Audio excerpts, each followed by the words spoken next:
Did I hear something? Am I to protect this boy? Oh, Dark Messiah, why do I ever bother uninstalling you? Hey, pal! The second game from Arkane Studios, Dark Messiah Might and Magic has the best first-person combat I've played. When it's at its best, it's a blast that'll keep you coming back and wondering why you ever uninstalled it in the first place. However, Dark Messiah is more linear in design compared to other works by Arkane. As this was bolted onto a Ubisoft franchise, there are design compromises that aren't present in other Arkane titles. That said, Dark Messiah is essential playing for any immersive sim fan, or anyone who wants to experience the peak of first-person combat. In Dark Messiah, we play as Seraph. No, not Seraph, although that's what I seem to hear every time they say it. We're sent on a MacGuffin fetch quest. We're not alone, however, as a spirit named Xana is placed in our mind to guide us.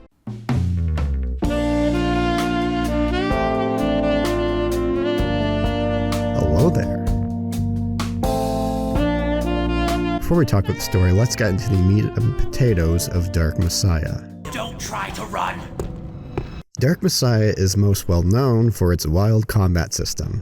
It's not a delicate dance. It's ugly, it's sloppy, and it's so much fun. What kind of ways can we deal with enemies? Well, we have the basics of swords, staves, bows, daggers. You could strike, power strike, block, backstab, stealth kills. Nothing out of the usual. Getting enemies onto the ground allows for ground stabs, which are instant kills.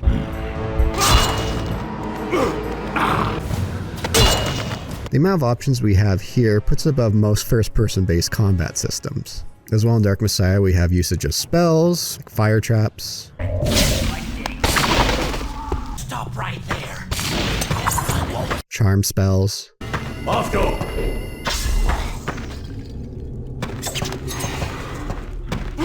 But let's talk about the ice spell. The ice spell is a perfect example of wild combat in Dark Messiah. Yes, you could freeze your enemies, but you could also freeze the ground. When enemies step over, they'll go flying. Straight, not get away. Funny thing is this started off as a glitch from the no-clip documentary on Arkane Studios. One of my most clear memories was I heard this insane laughter begin, and I couldn't figure out what was going on, and that was the moment that they realized there was this bug where the orcs would run and they would hit this patch of ice and they would just go flying off the cliffs, and everybody was hooting about it. And of course that's what we do at Arkane, is it turned into a feature. What makes Dark Messiah's combat stand out is the use of the kick and the environment around us. Everywhere we go, there will be something in range that we could either throw or kick at an enemy. Skulls, boxes, barrels, jars. Where the game really shines is with the kick. Yes, we could kick various items into enemies. It's kicking the enemy that makes for the most fun. Is there a fire nearby? Kick them in. Is there a stack of barrels? Kick that support out. Near a ledge? Kick your foes right off.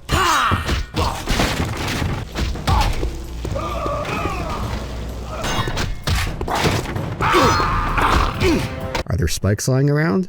Kick them into the spikes. Why are there so many spikes lying around in Dark Messiah? We were very late in production, and we kind of wanted more interactivity with the environment. So I remember the lead level designer at the time, named Christoph, who was a really great guy. He just came out of the room and said, "Put spikes everywhere."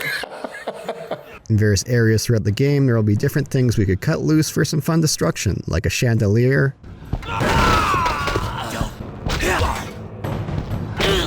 or a wall.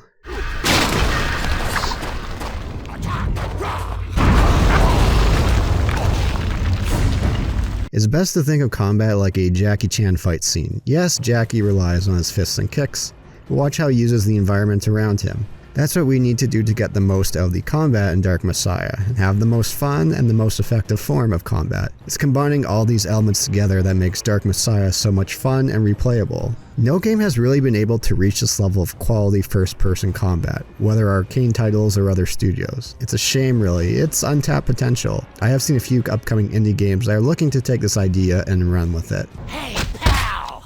So with all these fun things we could play with in Dark Messiah, how are the enemies that will be kicking off ledges or into spikes? The first few levels have human guards, and there's something so charming about the same 5 or 6 lines they use over and over. Hey, pal! Don't try to run. Stop right there, or it gets ugly. You won't make it. The orcs are the next level up and offer quite a bit more of a challenge than the guards, but they're still fun to deal with. Problem with enemies in this game is best exemplified through the spiders. When we fight them, it's typically in areas where there's not a ton of environmental options, so we can either run past them, smack them, or use spells. More annoying than fun. Cyclopses could be fun fights, which mostly consist of looking around our environments for something we could use to stun them, allowing us for that eye stab. Ghouls are annoying and relentless, but at least in these areas we get plenty of environmental choices. As we make our way through these levels in Dark Messiah, we'll be given plenty of skill points to choose what to upgrade, from combat, spells, mana, health. The game throws them at you on the regular. There's a number of weapons that will be given, and certain elements will do better against certain enemies, like lightning or fire. We could also make swords at forges. Not as in depth as Arx Fatalis on that front, but still a nice process. Can you feel me in your blood like fire? Oh yes, my prince. What's noticed about the level design in Dark Messiah is the ups and downs in quality.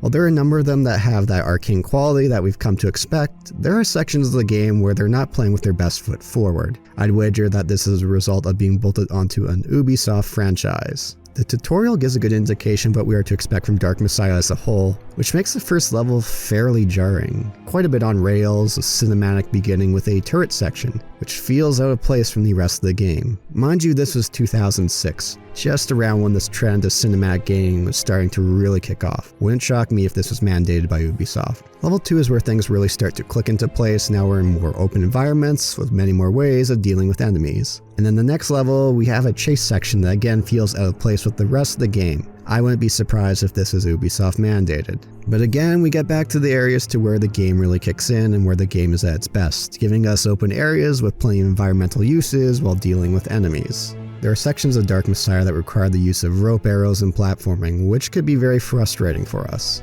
It is nice, like the Thief games, that we have the rope arrow.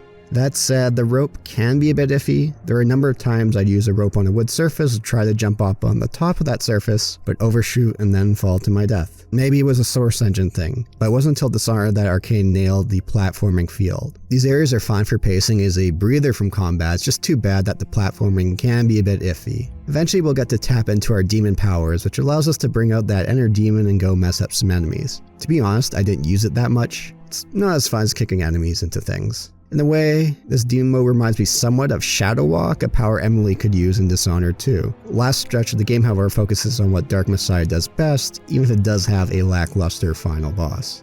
You know, if it had been me, I would have thanked you properly. There are spoilers ahead about the story of Dark Messiah, but don't worry, it's not like the game is known for its story. It's pretty forgettable. It's more or less like 50 Cent Blood in the Sand. Where'd she go? That bitch took my skull. This is based on the Heroes of Might and Magic setting. I played Heroes of Might and Magic 3 growing up at a friend's house, but otherwise I'm not overly familiar with it. Though you don't need to have any knowledge about the setting to enjoy the game. Let's talk about the girls that the game sets us up with. First, there's Xana in our head.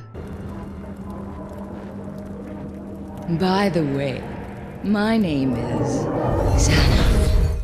Always talking seductively to us, and surprise, she's a succubus. Then there's Liana, the mage who does little to help us, likes to die on us when she's around, or makes us do all the work. It's Xana chirping on her on the regular that makes her some good laughs here. Oh, I'm so sorry for you, my dear.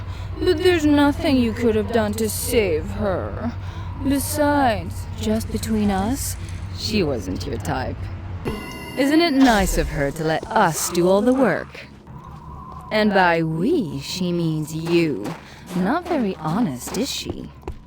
It does lead to an end choice of which girl you think is best girl. Do you want the succubus who has helped you out quite a bit throughout the journey? Or do you want Liana, the mage that briefly helped us but made us do most of the work? In this playthrough, and pretty much all the ones I've done, I chose Xana.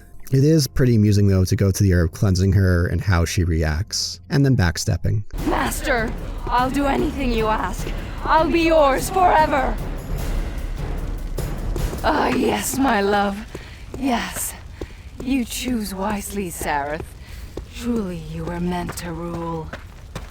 It's not a big decision point or anything that you're going to be sweating over. This isn't choosing between Tifa or Aerith. Hell, another game I'll be covering soon will have this problem of choosing between two characters. What about our character Seraph? He really doesn't say that much. If anything, they should have just made him a silent protagonist, he says so little. And the villain here, well, can't really remember his name. One thing I have to know about the end credits is Ubisoft is listed first, and the first person listed is that CEO.